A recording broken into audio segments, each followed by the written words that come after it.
we are back for chapter 16 of George's Secret Key to the Universe. I brought along a little bear of Abby's. It's one that she liked when she was really little. We're just going to get all the stuffed animals in. Okay, so Annie's going to ask her dad if he will help George with his presentation so that George can win the science competition and get a computer. So, George's mom just brought them out some muffins while they were sitting in Freddie's pen. That's where we left off. So chapter 16. Meanwhile, on the other side of town, George's dad was enjoying his environmental protest march, holding up huge signs and shouting slogans. The campaigners charged across the shopping district, batting the crowds aside.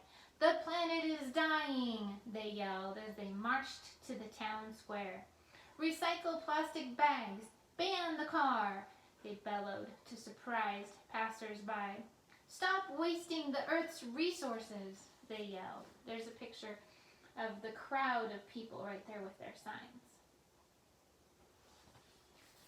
When they reached the middle of the square, George's dad jumped up onto the base of a statue to give a speech. "Now is the time to start worrying, not tomorrow," he began. No one heard him. So one of his friends handed him a megaphone.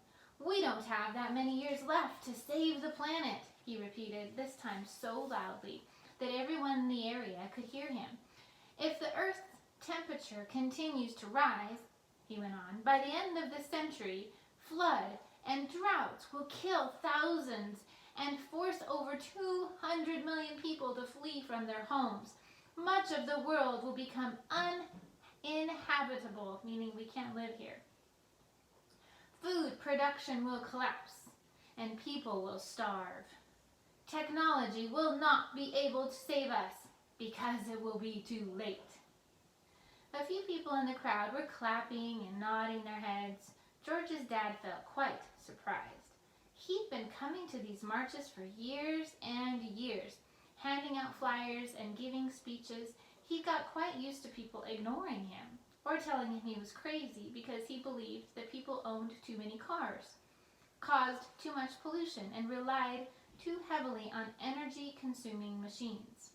And now, suddenly, people were listening to the environmental horror story he'd been talking about for so long. "The polar ice caps are melting, the seas are rising, the climate is getting warmer and warmer," he went on. "The advances in science and technology have given us the power to destroy our planet. Now we need to work out how to save it." Do you agree with him? By now, a little group of Saturday shoppers had stopped to hear what he had to say. A small cheer went up from the people listening. "It's time to save our planet," yelled George's dad. "Save our planet," the campaigners shouted back at him, one or two of the shoppers joining in. "Save our planet! Save our planet!" As a few more people cheered, George's dad lifted his arms in the air in a victory salute. He felt very excited. At last, people were taking some notice of the terrible state the planet was in. So there he is with the megaphone and the large crowd that's listening to him.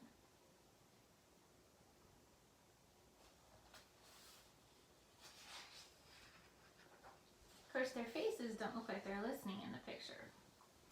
He suddenly realized that all those years he had spent trying to raise public awareness was not lost after all. Public awareness means he's trying to tell everybody what's going on, make them aware, to know what's happening.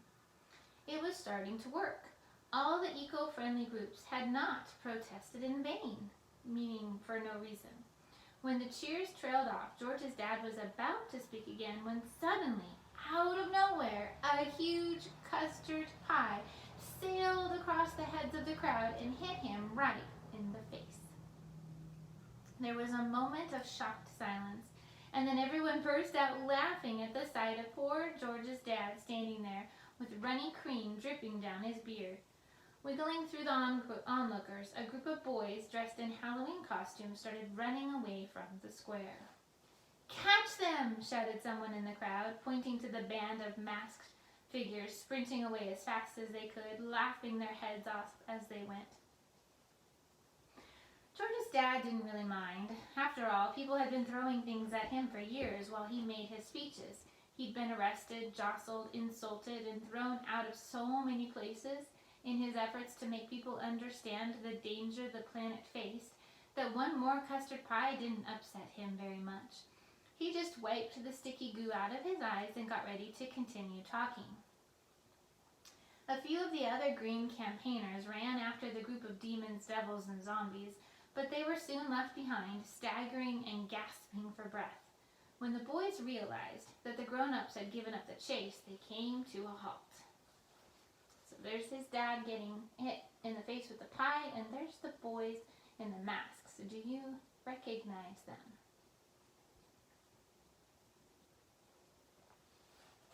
Ha ha ha ha, snickered one of them, ripping off his zombie mask to reveal the features of Ringo. His real face wasn't much more attractive than the rubber mask. "That was great," gasped Whippet, stripping off his black and white scream mask. "The way you threw that pie, Ringo?" "Yeah," agreed an enormous devil, swishing his tail and waving his pitchfork. "You got him right on the nose." Judging by his great size, it could be none other than Tank, the boy who just couldn't stop growing. "I love Halloween," said Ringo happily. "No one will ever know it was us." "What shall we do next?" squeaked Zit, who was dressed as Dracula. "Well, we've run out of pies," said Ringo, "so we're going to play some tricks now, some good ones. I've got some ideas." By late that afternoon, the boys had given quite a few people living in their small town a bad fright.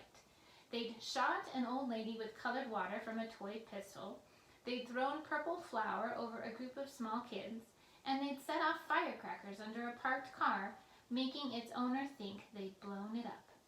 Each time they had caused as much havoc as possible, and then scampered away very quickly before anyone could catch them. Now they had reached the edge of town, where the houses started to spread out. Instead of narrow streets with rows of snug little cottages, the buildings got bigger and farther apart. These houses had long green lawns in front of them with big hedges, bushes, and crunchy gravel driveways. It was getting dark, and some of these enormous houses, with their blank windows, columns, and fancy front doors, were starting to look quite eerie in the dim light. Most of them were dark and silent, so the gang didn't even bother ringing their bell. They were just about to give up for the day when they came to the very last house in the town. A huge rambling place with turrets, crumbling statues, and old iron gates hanging off their hinges.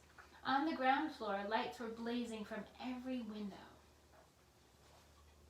So the turrets are kind of where it kind of pokes up. So there's different tall parts of the house. Notice he said the doors were hanging off their hinges, so it's not well taken care of. "Last one," announced Ringo cheerfully, "so let's make it a good one. Tricks ready?" The band of boys checked their stash of trick weapons and hurried along behind him up the weed-covered driveway. But as they approached the house, they all noticed a strange eggy smell, which grew stronger as they approached the front door. "Phew-wee," said the huge devil, holding his nose. "Who did that?" "Wasn't me," squawked Zit. "He who smelt it dealt it," said Ringo ominously. The smell was getting so overpowering now, the boys were finding it hard to breathe. As they edged toward the front door, where the paint was peeling off the woodwork in ribbons, the air itself became thick and gray.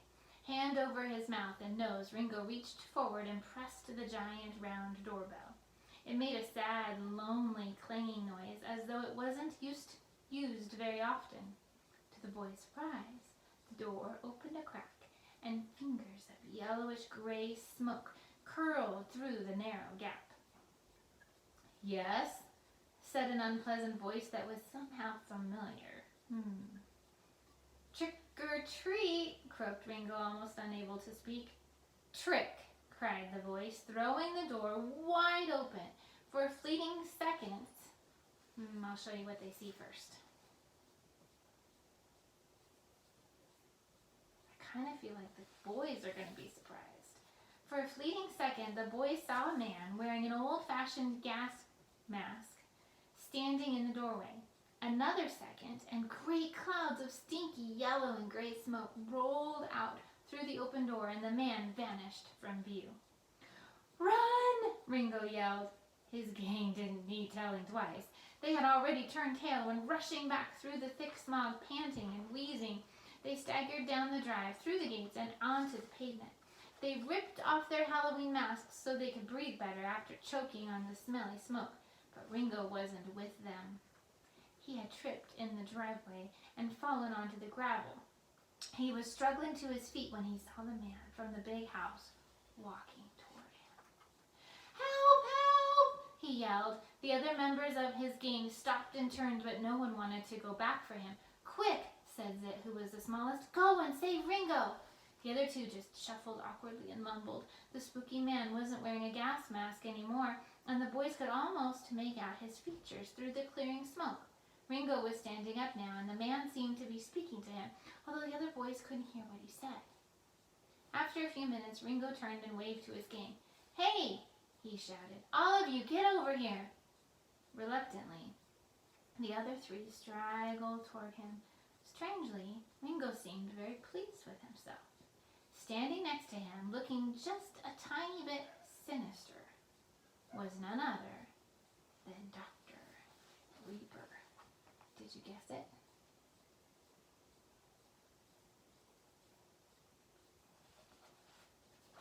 It's the end of chapter 16.